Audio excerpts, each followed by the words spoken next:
Morning. So I just wanted to show you what a completed leveling assembly looks like. Okay, at least completed to what we can do with it right now. So obviously this has been assembled. You can see all my parts down here. I didn't change any of the appearance on this one, but you can do so if you want to. So what's supposed to happen with this is as you move this piece back and forth, okay, this part right here, the lifting block goes up and down. So if you grab this one and pull it this way, sorry for like a little delay, you go and pull it this way, it should move just that much. Okay, it's not a huge amount. It stops right there because that's where this starts to encounter that like curve right there. So that's why I have that limit set on that slide. So it should slide up and down in that fashion. Okay, what also should happen is you should be able to spin this set screw. You can see my threads in there. You see it spinning. Now, in a perfect world, what should happen is that,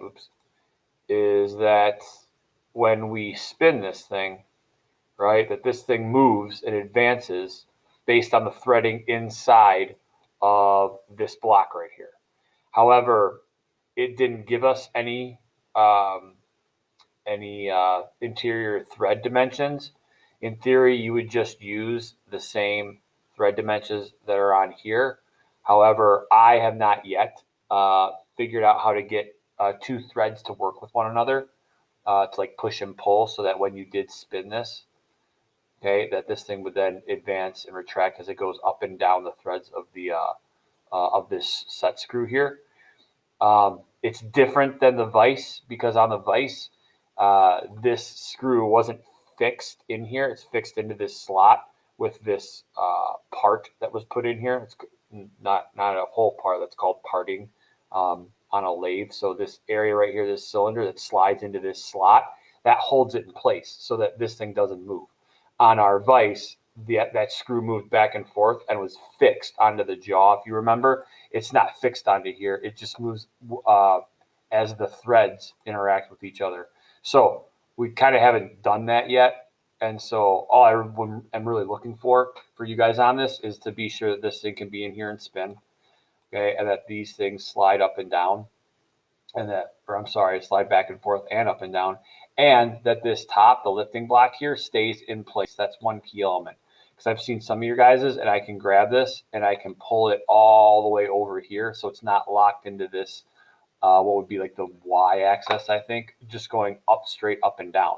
So all I really did was I put a planer mate after I got this slide to interact the way I wanted it to keep this thing from flying off, going wherever. I put a planer mate in between this plane and this back inside plane here. So it's totally aligned with one another, so it will move off that plane. The only other thing that you have to look at is your offsetting on these pieces. So here, you can see that this piece has to be offset, okay, from this side as well. Okay, it's not a tight fit. In real life, it's not. There has to be some play to allow it to move around. And then same thing up here. You can see there's a little bit of offset right there, and then a little bit of offset right there, and it's equal. So you'll have to make that set that offset distance when you go to put these mates on there. But that's how it goes. Not too complex.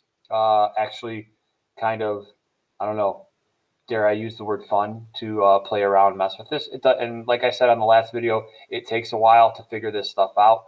But then once you do, it's kind of gratifying to get this stuff to work. I know it can be frustrating, but again, this one, I probably redid this one probably 2-3 times, just like I did on the vise. Didn't take me quite as long. I was trying some things. I was trying some different things. I was trying to get these holes to all align concentrically with each other. That's a SolidWorks term. That's a SolidWorks mate to get all those centers aligned. On Inventor, it's called align centers, and then they will all these centers will line up with each other. But Onshape doesn't really have that feature. So I had to abandon that type of thinking and go a different route. But whichever way you get it to work should kind of work like this, back and forth like this with this back set screw spinning.